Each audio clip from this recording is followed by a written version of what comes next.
Telangana high court జాబ్స్‌కు సంబంధించి మన website విత్‌చారి.inలో మాక్ practice టెస్టులు మరియు గ్రాండ్ టెస్టులు పూర్తి ఉచితంగా అందుబాటులో ఉంటాయి. ఈ వెబ్‌సైట్‌ను స్మార్ట్ మొబైల్ ఫోన్స్‌లో కూడా సులభంగా ఉపయోగించుకునేలా డిజైన్ చేశాము.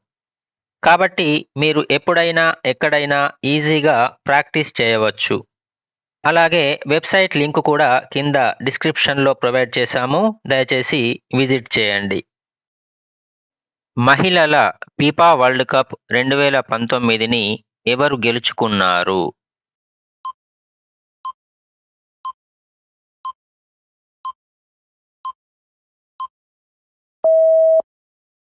అమెరికా. 2019 మహిళల ఫిఫా ప్రపంచ కప్ ఫైనల్‌లో అమెరికా జట్టు నెదర్లాండ్స్‌ను ఓడించి నాలుగోసారి టైటిల్‌ను కైవసం చేసుకుంది. ఫ్రాన్స్‌లో జరిగిన ఈ టోర్నమెంట్‌లో అమెరికా వరుసగా రెండోసారి అంటే 2015, 2019లో ప్రపంచ ఛాంపియన్‌గా నిలిచి రికార్డు సృష్టించింది. కింది వాటిలో వాతావరణ మార్పుల సమస్యను చర్చించడానికి 1994లో ప్రపంచవ్యాప్తంగా ఉన్న అన్ని దేశాలు ఆమోదించిన మరియు అమలు చేసిన అంతర్జాతీయ పర్యావరణ ఒప్పందం ఏది?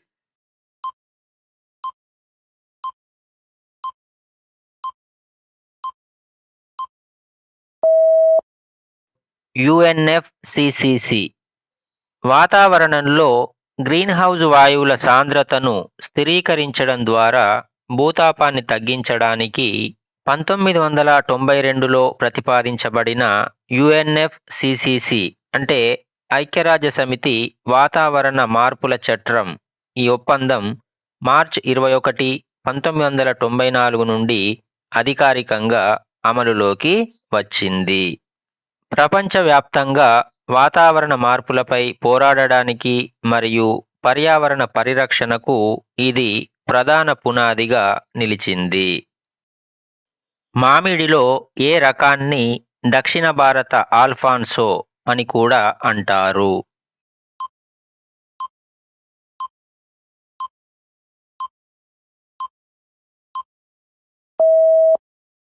ముల్గోబా. ముల్గోబా మామిడి దాని అద్భుతమైన రుచి మరియు సువాసన కారణంగా దక్షిణ భారత ఆల్ఫాన్సోగా ప్రసిద్ధి చెందింది.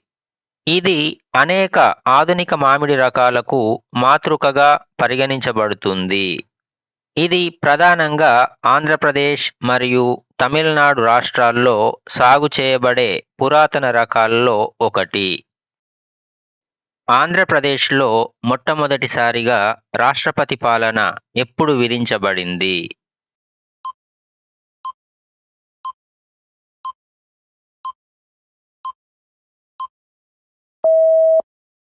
పంతొమ్మిది వందల 73. 1972-73లో జై ఆంధ్ర ఉద్యమం వల్ల కలిగిన రాజకీయ అస్థిరతతో అప్పటి ముఖ్యమంత్రి పివి నరసింహారావు రాజీనామా చేయడంతో 1973లో మొదటిసారిగా ఆంధ్రప్రదేశ్లో రాష్ట్రపతి పాలన విధించారు. ఇది 1973 జనవరి 18 నుండి డిసెంబర్ 10 వరకు సుమారు 11 నెలల పాటు కొనసాగింది. రాష్ట్రపతి పాలన ముగిసిన తర్వాత జలగం వెంగళరావు ముఖ్యమంత్రిగా బాధ్యతలు చేపట్టారు. తాంతియా తోపే ప్రస్తుతమున్న ఏ రాష్ట్రంలో జన్మించారు?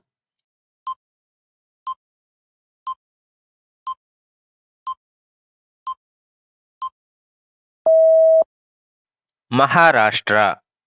1857 సిపాయిల తిరుగుబాటులో కీలక పాత్ర పోషించిన తాంతియా తోపే మహారాష్ట్రలోని నాసిక్ జిల్లా యోలా గ్రామంలో జన్మించారు. ఆయన అసలు పేరు రామచంద్ర పాండురంగ యవాల్కర్. అయితే పీష్వా బాజీరావు II వద్ద ఉన్నత పదవిలో ఉన్నప్పుడు ఆయనకు తోపే అంటే నవరత్నాలు పొదిగిన టోపీని బహుకరించడం వల్ల ఆ పేరే ఆయనకు స్థిరపడిపోయింది. ఇస్రో యొక్క ఎక్స్పోసాట్ మిషన్ దేనిని అధ్యయనం చేస్తుంది?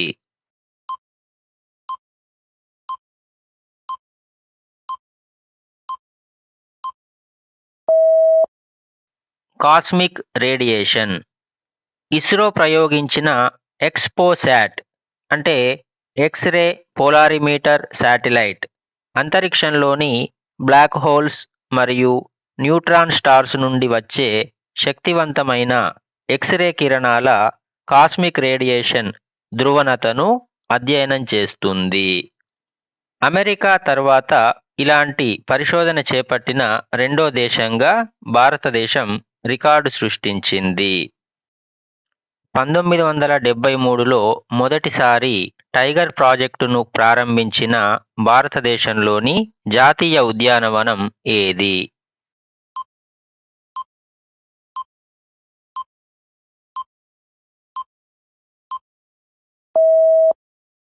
జిమ్ కార్బెట్ జాతీయ ఉద్యానవనం.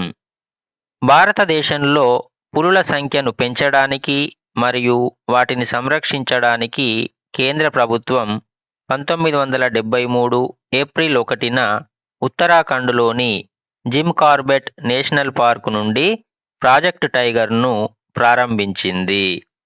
మొదట కేవలం 9 రిజర్వులతో ప్రారంభమైన ఈ ప్రాజెక్ట్ ప్రస్తుతం భారతదేశంలో 55కి పైగా టైగర్ రిజర్వులకు విస్తరించి పులుల సంఖ్యను పెంచడంలో కీలక పాత్ర పోషించింది. కింది వాటిలో ఒడిషాలోని కలహండి జిల్లాకు చెందిన జానపద నృత్యం ఏది?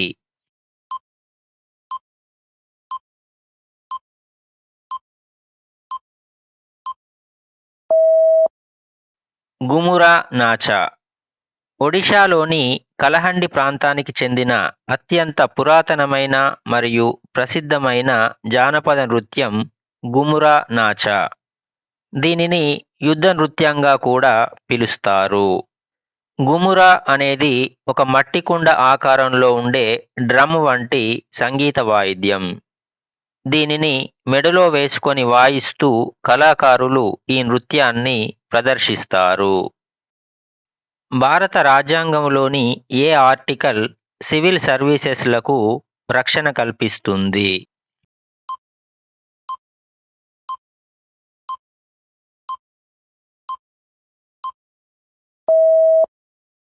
ఆర్టికల్ 311. భారత రాజ్యాంగంలోని ఆర్టికల్ 311 సివిల్ సర్వెంట్లను ఏకపక్షంగా తొలగించడం నుండి రక్షణ కల్పిస్తుంది. దీని ప్రకారం ఏ సివిల్ సర్వెంటును కూడా తనను నియమించిన అధికారి కంటే తక్కువ స్థాయి అధికారి విధి నుండి తొలగించకూడదు మరియు నిందితుడికి తన వాదన వినిపించే అవకాశం ఖచ్చితంగా ఇవ్వాలి. తెలంగాణలో మిషన్ భగీరథ యొక్క లక్ష్యం ఏమిటి?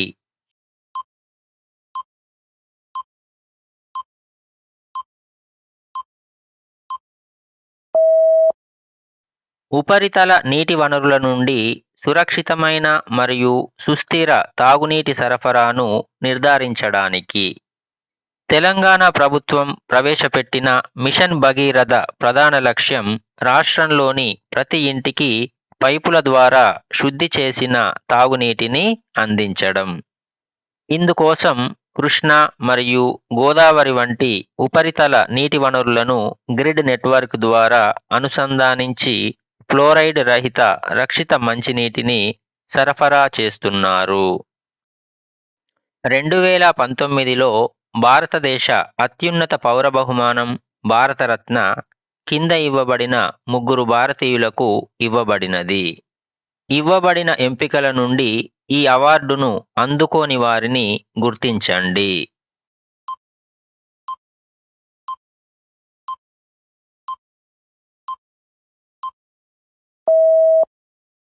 బల్వంత్ మోరేశ్వర్ పురందరే. 2019లో ప్రణబ్ ముఖర్జీ, నానాజీ దేశ్ముఖ్ ఇతను మరణాంతరం మరియు భూపేన్ హజారికా మరణాంతరం వీరికి భారతరత్న లభించింది. అయితే బల్వంత్ మోరేశ్వర్ పురందరేకు 2019లో భారత రెండవ అత్యున్నత పౌర పురస్కారమైన పద్మవిభూషణ్ మాత్రమే లభించింది, భారతరత్న కాదు. 24 సెప్టెంబర్ 1932న పూణేలోని యెరవాడ సెంట్రల్ జైలులో మహాత్మా గాంధీ నిరాహార దీక్షను ఉపసంహరించుకునేందుకు గాను డాక్టర్ బాబాసాహెబ్ అంబేద్కర్ మరియు మహాత్మా గాంధీ ఒక ఒప్పందం మీద సంతకం చేశారు. ఈ ఒప్పందం ఎలా ప్రసిద్ధిగాంచింది?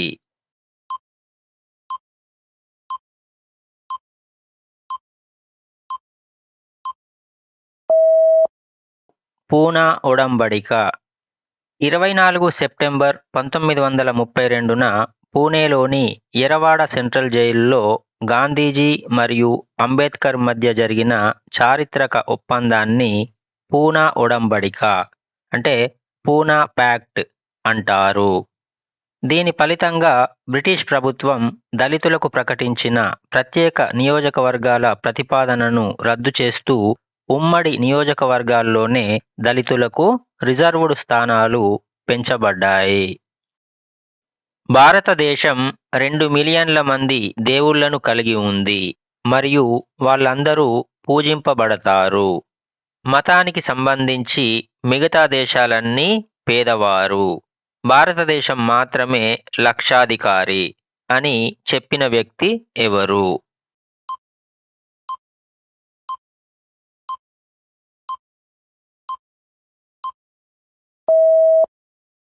Mark Twain. ప్రముఖ అమెరికన్ రచయిత మార్క్ ట్వెయిన్ 1890లలో తన భారత పర్యటన తరువాత భారతదేశంలోని వైవిధ్యం మరియు ఆధ్యాత్మికతను మెచ్చుకుంటూ తాను రచించిన ఫాలోయింగ్ ద ఈక్వేటర్ అనే పుస్తకంలో ఈ వ్యాఖ్యలు చేశారు. ఆయన భారతదేశాన్ని మానవజాతి యొక్క ఊయల అని కూడా అభివర్ణించారు. వివేకానంద రాక్ మెమోరియల్ ఏ సంవత్సరంలో నిర్మించబడింది?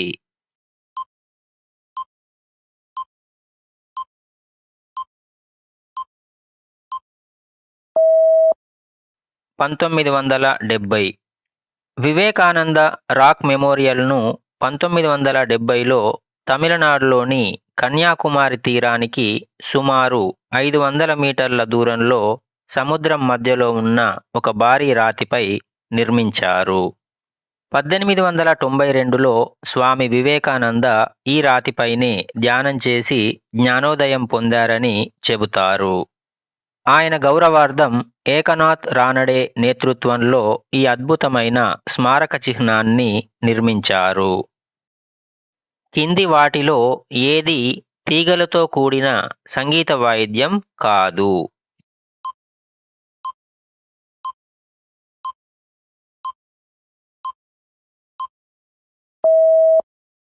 మృదంగం. వయోలిన్, తాన్పూర మరియు సితార్ వంటివి తీగలను మీటడం లేదా రుద్దడం ద్వారా సంగీతాన్ని పలికిస్తాయి. అందుకే వీటిని తీగ వాయిద్యాలు అంటే స్ట్రింగ్ ఇన్స్ట్రుమెంట్స్ అంటారు. కానీ మృదంగం అనేది చర్మంతో కప్పబడిన ఒక చర్మ వాయిద్యం అంటే పర్క్యూషన్ ఇన్స్ట్రుమెంట్. ఇందులో తీగలు ఉండవు. దీనిని కేవలం చేతులు మరియు వేళ్లతో కొట్టడం ద్వారా లయబద్ధమైన శబ్దాన్ని ఉత్పత్తి చేస్తారు. అభినయము మరియు ధ్వనుల కలయికతో కొన్నిసార్లు విన్యాసాలు మరియు దృఢత్వంతో ఇమిడి ఉండే మణిపూర్ నాట్య రూపకం ఏది?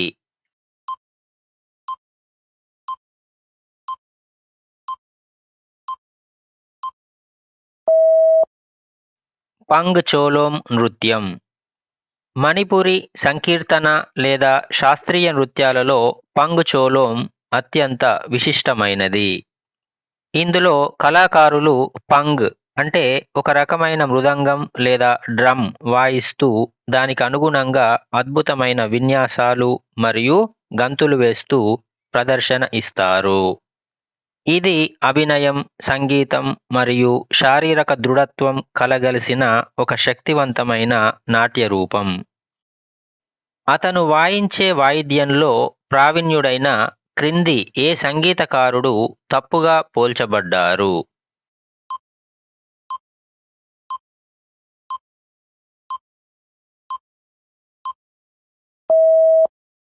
విలాయత్ ఖాన్ షెహనాయ్. ఉస్తాద్ విలాయత్ ఖాన్ షెహనాయ్ విద్వాంసుడు కాదు. ఇతడు ప్రపంచ ప్రఖ్యాతిగాంచిన సితార్ విద్వాంసుడు. ఈయన తనదైన గాయకీ అంగ్ అంటే సితార్పై మానవ స్వరాన్ని పలికించడం ఈ శైలికి ప్రసిద్ధి. బిస్మిల్లా ఖాన్ ప్రసిద్ధ షెహనాయ్ విద్వాంసుడు. మిగిలిన ఆప్షన్లలో అల్లావుద్దీన్ ఖాన్ సరోద్, జాకీర్ హుస్సేన్ తబలా మరియు సుల్తాన్ ఖాన్ సారంగి తమ వాయిద్యాలలో గొప్ప ప్రావీణ్యం కలవారు. భారతదేశంలో హైకోర్టు న్యాయమూర్తి పదవీ విరమణ వయస్సు ఎంత?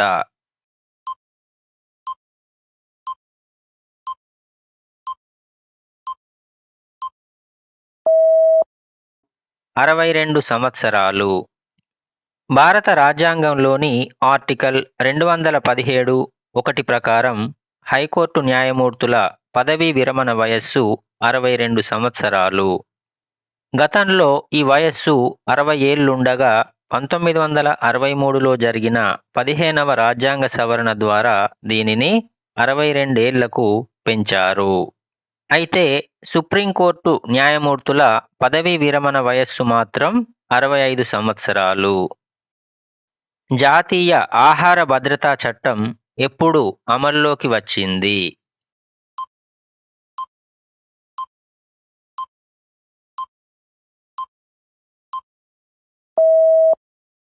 2013. జాతీయ ఆహార భద్రతా చట్టం అంటే national food security act 5 July 2013 నుండి ఆర్డినెన్స్ రూపంలో అమల్లోకి వచ్చింది. తర్వాత సెప్టెంబర్ 12, 2013న దీనికి పార్లమెంటులో చట్టపరమైన ఆమోదం లభించింది. ఈ చట్టం ద్వారా దేశంలోని సుమారు 3/2 జనాభాకు అత్యంత తక్కువ ధరకే ఆహార ధాన్యాలను పొందే చట్టపరమైన హక్కు కల్పించబడింది. అరుదైన మరియు అంతరించిపోతున్న జంతువులు, మొక్కలు మరియు శిలీంధ్రాలతో పాటు భారతదేశం లేదా దేశ రాష్ట్రాల భూభాగంలో ఉన్న కొన్ని స్థానిక ఉపజాతులను కూడా జాబితా చేసే రాష్ట్ర డాక్యుమెంట్ అంటే అధికార పత్రం ఏది?